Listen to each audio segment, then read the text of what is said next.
भारत माता की, छत्रपती शिवाजी महाराज की, धर्मवीर छत्रपती संभाजी महाराज की, जय भवानी, जय भवानी, जय श्रीराम, जय जय श्रीराम. हिंदवी स्वराज्याचे सरसंस्थापक छत्रपती शिवरायांना मानाचा मुजरा करतो. भारतीय राज्यघटनेचे शिल्पकार भारतरत्न डॉक्टर बाबासाहेब आंबेडकर यांना मानवंदना अर्पित करतो. लवकरच या ठिकाणी विश्व गौरव विकास पुरुष माननीय मोदीजी पोचणार आहेत, जवळच आलेले आहेत. तत्पूर्वी या सभेमध्ये उपस्थित असलेले माननीय मुख्यमंत्री एकनाथराव शिंदेजी, अजितदादा पवारजी, सन्माननीय राज ठाकरेजी, पीयूष गोयलजी, राणे साहेब, आठवले साहेब, जोगेंद्र कवाडेजी, विनोद तावडेजी, आशिष शेलारजी, सुनील तटकरेजी, मंगल प्रभात लोढाजी, अशोकराव चव्हाणजी, आपले सहाय्यी उमेदवार आणि मंचावरील सर्व मान्यवर. मी वेळ कमी असल्यामुळे सर्वांचं नाव या ठिकाणी घेणार नाही, पण आज शिवाजी पार्कवर बोलत असताना हिंदू हृदय सम्राट शिवसेना प्रमुख बाळासाहेब ठाकरेंची गर्जना मला आठवते. ते याच ठिकाणून म्हणायचे, माझ्या तमाम हिंदू बांधवांनो, मातांनो आणि भगिनींनो. त्यानंतर अशा प्रकारची गर्जना काल परवापर्यंत आम्ही उद्धव ठाकरेंची ऐकायचो, पण नुकतीच इंडिया आघाडीची बैठक या ठिकाणी झाली. याच शिवाजी पार्कवर इंडिया आघाडीवाल्यांनी त्यांना सांगितलं, उद्धव ठाकरे हे चालणार नाही, तुम्ही बदला. आणि त्या दिवशीपासनं उद्धव ठाकरेंनी माझ्या तमाम हिंदू बांधवांनो हे म्हणणं सोडून दिलं आणि आता ते नाव देखील घ्यायला तयार नाही. ही खरोखर एक शोकांतिका आहे बंधू भगिनींनो. आपण बघा, या ठिकाणी वंदनीय बाळासाहेब ठाकरेंची सभा व्हायची, त्यावेळी काय शब्द असायचे, शिवशाहीचा भगवा झेंडा, देशाला हिंदुस्तान म्हणा, कडवट हिंदू यांनी वाट लावली. त्या ठिकाणी काँग्रेसवाले ठोले, शिवरायांचे मावळे, आदर्श असे अनेक शब्द आम्हाला ऐकायला मिळायचे.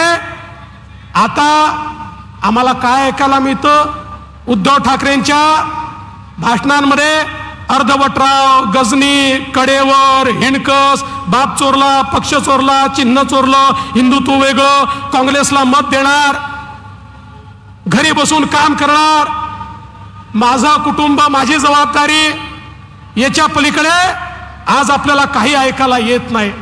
पण बंधू भगिनींनो, आपण पाहू शकतो माननीय मोदीजींच्या नेतृत्वात जी महायुती या ठिकाणी तयार झाली आहे, या मुंबईमध्ये, या महाराष्ट्रामध्ये गेल्या 10 वर्षामध्ये जे परिवर्तन आपण बघितलं, ते परिवर्तन आम्ही या ठिकाणी सांगतो.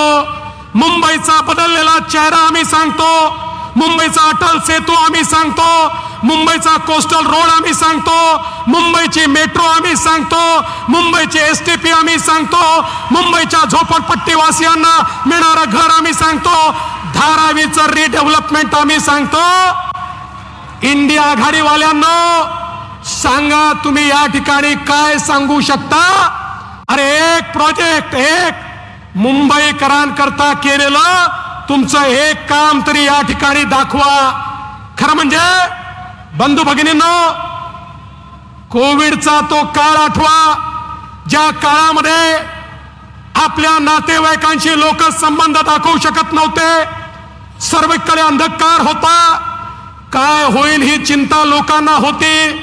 जगातले लोक म्हणायचे या भारतामध्ये 40-50 कोटी लोक तरी मरतील. अशा परिस्थितीमध्ये देशाचे प्रधानमंत्री मोदीजी यांना माहिती होतं 4च देशांनी कोविडची लस तयार केली होती. त्यांच्याकडे मी गेलो तर ते म्हणतील पहिले आमच्या लोकांना लस देतो मग तुम्हाला लस देतो. माझे लोक मरतील. अरे मोदीजींनी शास्त्रज्ञांना एकत्रित केलं. या ठिकाणी रॉ मटेरियल जमा केलं, रिसोर्सेस जमा केले.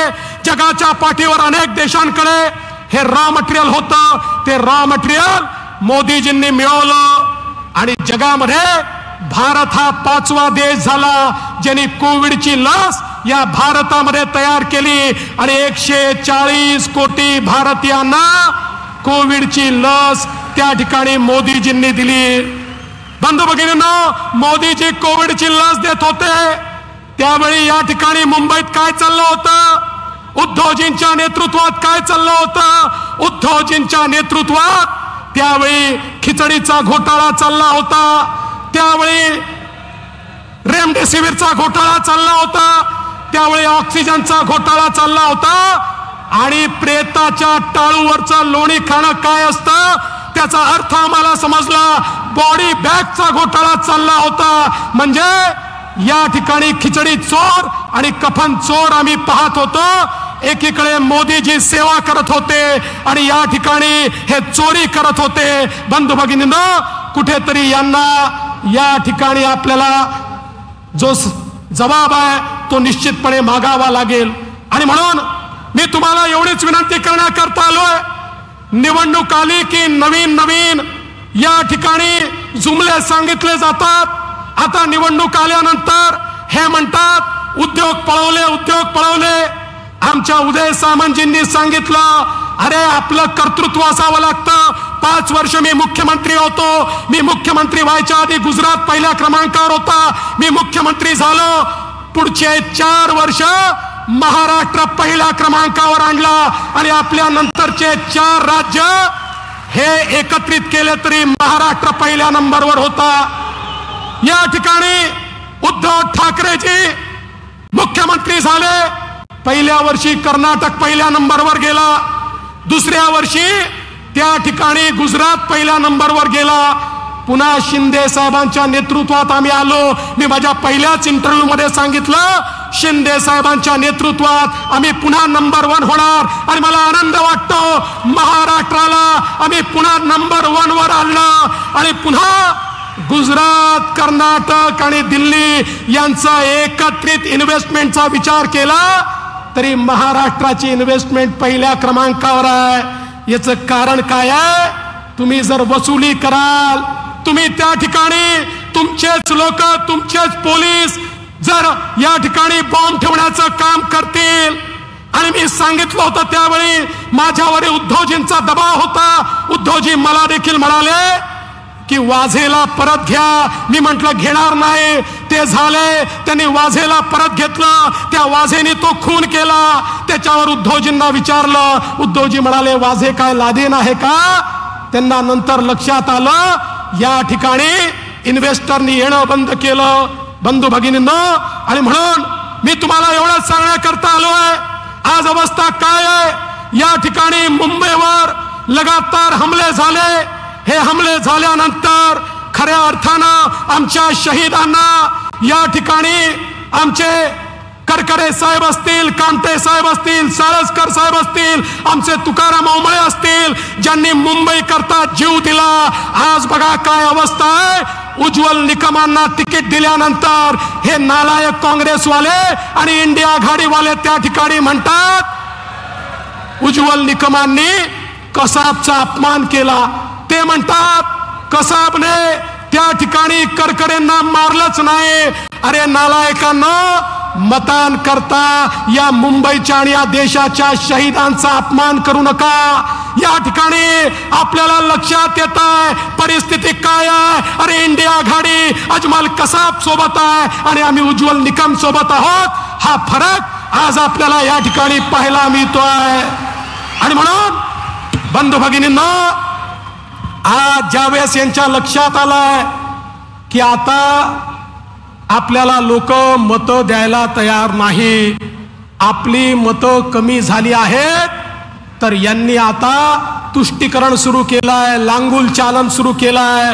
आता यांनी त्या ठिकाणी लांगुल चालन सुरू केलाय. अरे आमचं मत आहे या देशाच्या रिसोर्सेसवर पहिला अधिकार हा गरीबाचा आहे. तो गरीब हिंदू असो, मुस्लिम असो, सिख असो, ईसाई असो, बौद्ध असो, या ठिकाणी मोदीजींनी कधी धर्माच्या आधारावर भेदभाव केला नाही. पण बंधू भगिनींनो, आज बघा मतांची लाचारी काय आहे. मतांची लाचारी ही आहे की आता उद्धव ठाकरेंनी या ठिकाणी हिंदू हृदय सम्राट बोलणं सोडून दिलं आणि बाळासाहेबांच्या नावाने कॅलेंडर छापतात आणि त्याच्यावर जनाब बाळासाहेब ठाकरे लिहितात. ही अवस्था आज यांची आली. आज यांच्या सभांमध्ये त्या ठिकाणी मशालीचे पटके घालून टिपू सुलतान जिंदाबादचे नारे लावतात. अरे बंधू भगिनींनो, या देशातली मतं कदाचित कमी पडतात म्हणून त्या ठिकाणी पाकिस्तानातनं राहुल गांधींकरता ट्विट केलं जातं, केजरीवालांकरता ट्विट केलं जातं. आम्हाला वाटलं होतं उद्धवजी तरी वेगळे असतील, पण बंधू भगिनींनो, उद्धवजींच्या पक्षाच्या रॅलीमध्ये मुंबई बॉम्बस्फोटाचा आरोपी त्यांचा स्टार प्रचारक आहे. आणि त्याहीपेक्षा वाईट असं आहे की त्यांच्या रॅलीमध्ये पाकिस्तानचे झेंडे त्या ठिकाणी लहरवले जातात. बंधू भगिनींनो, पाकिस्तानचा झेंडा लहरवून या ठिकाणी जर मत मागण्याची वेळ आली तर त्याच्यापेक्षा राजकारणातनं निवृत्ती स्वीकारली पाहिजे. पण हे मतांचे लाचार आहे. यांची लाचारी अशी आहे की आता या ठिकाणी हे काही करू शकतात आणि म्हणून आता वोट जिहादचे व्हिडिओ चाललेले आहेत. हे सांगतात वोट जिहाद करा, हे सांगतात वोट जिहाद करा. अरे त्यांना सांगा या देशातला जो देशभक्त नागरिक आहे त्याच्याकरता हा लोकतंत्राचा, हा लोकशाहीचा यज्ञ आहे आणि एक एक देशभक्त नागरिक या लोकशाहीच्या यज्ञामध्ये आपल्या मताची समिधा टाकेल आणि मोदीजींना तिसऱ्यांदा देशाचा प्रधानमंत्री बनवेल. आणि म्हणून तुम्हाला एवढीच विनंती करण्याकरता आलो आहे. अरे लोकशाहीच्या यज्ञामध्ये तुमची समिधा हवी आहे. जर कोणी वोट जिहाद करत असेल तर देशभक्त या ठिकाणी लोकशाहीमध्ये आपल्या यज्ञामध्ये आपली मताची समिधा टाकतील आणि पुन्हा एकदा तिसऱ्यांदा माननीय मोदीजींना देशाचं प्रधानमंत्री आम्ही बनवू आणि या मुंबई मधले 6 उमेदवार हे महायुतीचे निवडून येतील हा मला विश्वास आहे. आणि म्हणून मी आपल्या सर्वांना या निमित्ताने एवढंच सांगतो, कमळ असू द्या की धनुष्यबाण असू द्या, कमळाचं बटन दाबलं तरी वोट मोदीजींना, धनुष्यबाणाचं बटन दाबलं तरी वोट मोदीजींना. त्यामुळे 20 तारखेला इतक्या प्रचंड संख्येनं या की या मुंबईचा सर्वाधिक आशीर्वाद हा मोदीजींना मिळाला पाहिजे एवढीच विनंती करतो आणि माझं बोलणं संपवतो. जय हिंद, जय महाराष्ट्र.